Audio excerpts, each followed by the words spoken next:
नमस्कार दोस्तों, स्वागत है आपका हमारे ओनली शिक्षा के यूट्यूब चैनल में। डेट है आज की 2 नवंबर 2020 और ये है हमारे प्रीलिम बूस्टर का सेशन। सो देखते हैं कि आज हमको क्या क्या यहाँ पे डिस्कस करना है। इंडिया की जो उत्तराखंड स्टेट है उसके द्वारा लॉन्चेस किया गया अभी integrated model agriculture village scheme को। भारत के उत्तराखंड सीएम द्वारा integrated model agriculture village scheme means की एकत्रित आदर्श कृषि ग्राम योजना को लॉन्च किया गया है नाबार्ड बैंक के साथ में। इस स्कीम के द्वारा फार्मिंग एक्टिविटीज़ को बूस्ट किया जाएगा। Integrated model agriculture village scheme के द्वारा मेन फोकस होगा प्रोडक्शन को इंक्रीज़ किया जाए, जिससे फार्मर्स की इकॉनमी को एक सपोर्ट मिले, उनकी रियल इनकम में। इस स्कीम से फार्मर को लोन दिया जा सकेगा जिस पर इंटरेस्ट रेट नहीं होगा 3 लाख रुपए तक में। इस स्कीम से फार्मर का फोकस होगा कि कुछ ऐसे साइंटिफिक और मैकेनिज्म फार्मिंग को लाना जिससे प्रोडक्टिविटी को बूस्ट किया जा सके एग्रीकल्चर फील्ड में। नेक्स्ट है हमारा एलटीसी वाउचर स्कीम।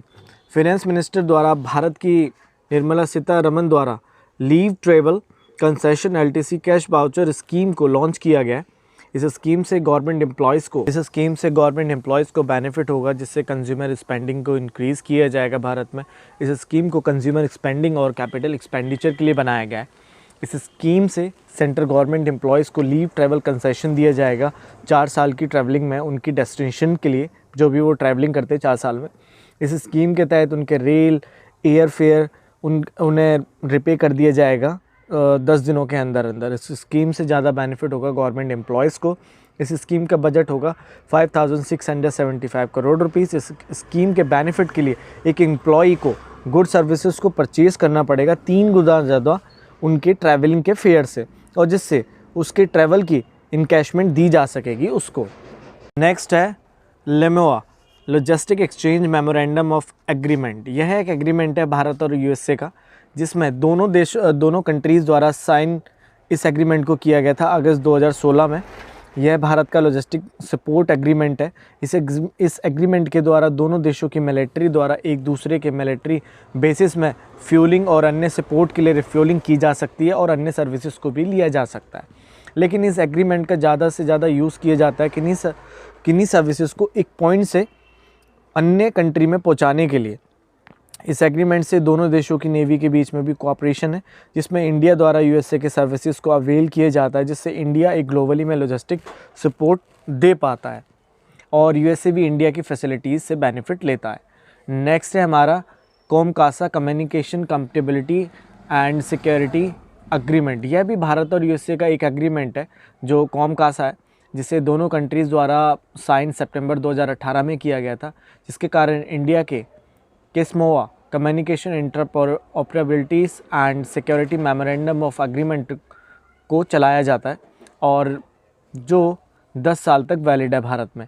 इस कॉमकासा के थ्रू इंडिया यूएसए के एनक्रिप्टेड कम्युनिकेशन इक्विपमेंट और सिस्टम को यूज़ कर सकता है, जिसमें इंडिया और यूएसए के मिलिट्री कमांडर एयरक्राफ्ट शिप द्वारा कम्युनिकेट किया जा सकता है सिक्योर सिस्टम्स के कारण पीस और वॉर के समय में।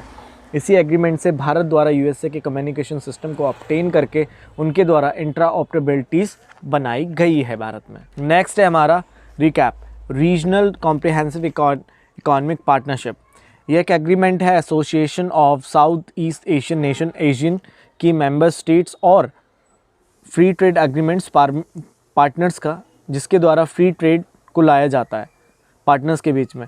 इस रिकैप के द्वारा ट्रेड में गुड्स और सर्विसेज इंटेलेक्चुअल प्रॉपर्टीज़ को भी कवर अप किया जाता है। इस रिकैप को इंट्रोड्यूस 2011 में किया गया था एशियन की 19 मीटिंग में। इस रिकैप को लेकिन स्टार्टेड कंबोडिया में किया गया था जब एशियन का समिट था 2012 में।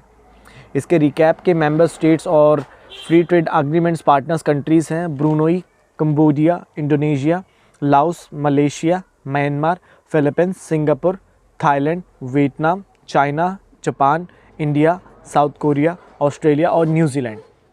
इस रिकैप का एम है कि 16 कंट्रीज़ जो मेंबर्स हैं इसकी मिलके मार्केट बनाना, जिससे इस रीजन्स में बड़ी ही आसानी से गुड्स और सर्विसेज को फ्लो किया जा सके इन सभी कंट्रीज़ के गुड्स एंड सर्विसेज को। इस रिकैप के द्वारा गुड्स सर्विसेज के ट्रेड्स, इन्वेस्टमेंट, इंटेलेक्चुअल प्रॉपर्टी और dispute settlement, e commerce, economy cooperation पर भी ध्यान दिया जाता है। और इंडिया द्वारा इस रिकैप को ज्वाइन नहीं किया गया जो इसके अगेंस्ट में है, क्योंकि जो इंडिया है उसको डर है अपनी डोमेस्टिक मार्केट खोने का, जिस कारण इंडिया इसका हिस्सा नहीं बना रिकैप का 2019 से। नेक्स्ट है हमारा public affair index 2020। Public affair index 2020 को अभी रिलीज़ किया गया है पब्लिक अफेयर सेंटर द्वारा, जिसमें भारत की केरला स्टेट, तमिलनाडु और गोवा द्वारा काफ़ी अच्छी ग्रोथ की गई स्टेट्स में गवर्न देखभाल करने से संबंधित में। इस इंडेक्स में स्टेट को रैंक दी जाती है उनकी गवर्नेंस परफॉर्मेंस के आधार पर, जिनमें उनकी सस्टेनेबल डेवलपमेंट को भी परखा जाता है, जैसे कि एक स्टेट कितनी सक्षम रही इक्विटी मींस की सिटीजन्स को बराबर हक देने में, ग्रोथ कराने में और रहने योग्य इन्वायरमेंट देने में। उन सब के आधार पर इस रिपोर्ट को रेडी किया जाता है। इस रिपोर्ट में सबसे टॉप पर केरला स्टेट रही, जिसके बाद तमिलनाडु, आंध्र प्रदेश और कर्नाटका द्वारा दूसरी, तीसरी और चौथी रैंक को हासिल किया गया। और इस इंडेक्स में सबसे बॉटम नीचे रैंक पर रही यूपी, ओडिशा और बिहार। गोवा को रैंक फर्स्ट दी गई है इसकी स्मॉल स्टेट कैटेगरी में, और जिसमें वर्स्ट परफॉर्मेंस स्टेट रही मणिपुर, दिल्ली और उत्तराखंड। नेक्स्ट है हमारा छत्तार फेस्टिवल।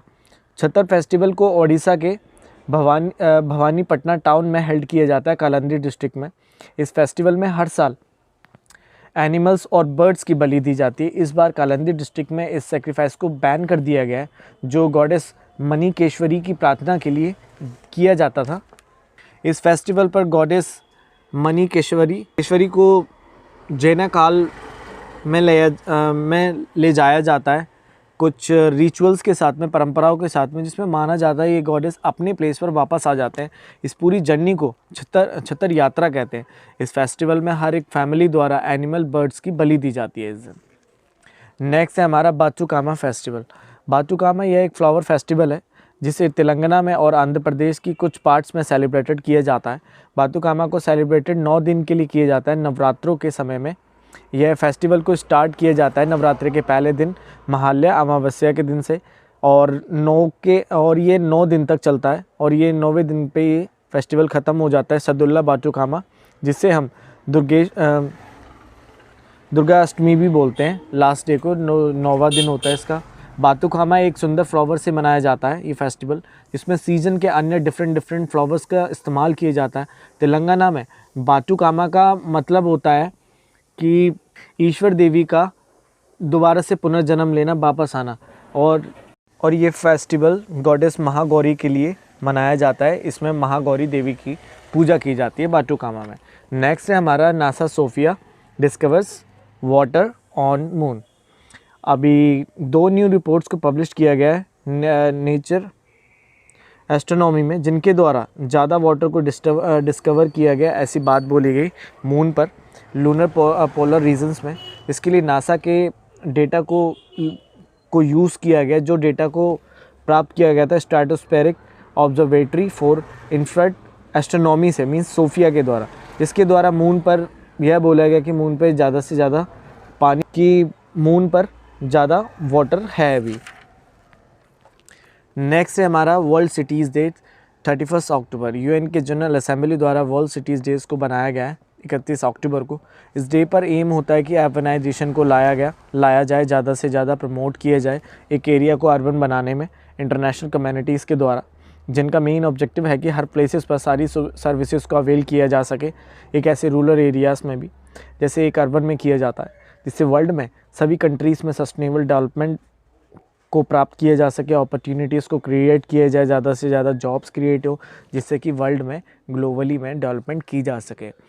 तो गाइस ये था आज का हमारा एक prelim booster. Thank you so much, and आशा करता हूँ आपको समझ आया होगा। और आपको समझ आया तो प्लीज़ वीडियो को जल्दी से लाइक, शेयर एंड सब्सक्राइब करें। Thank you very much.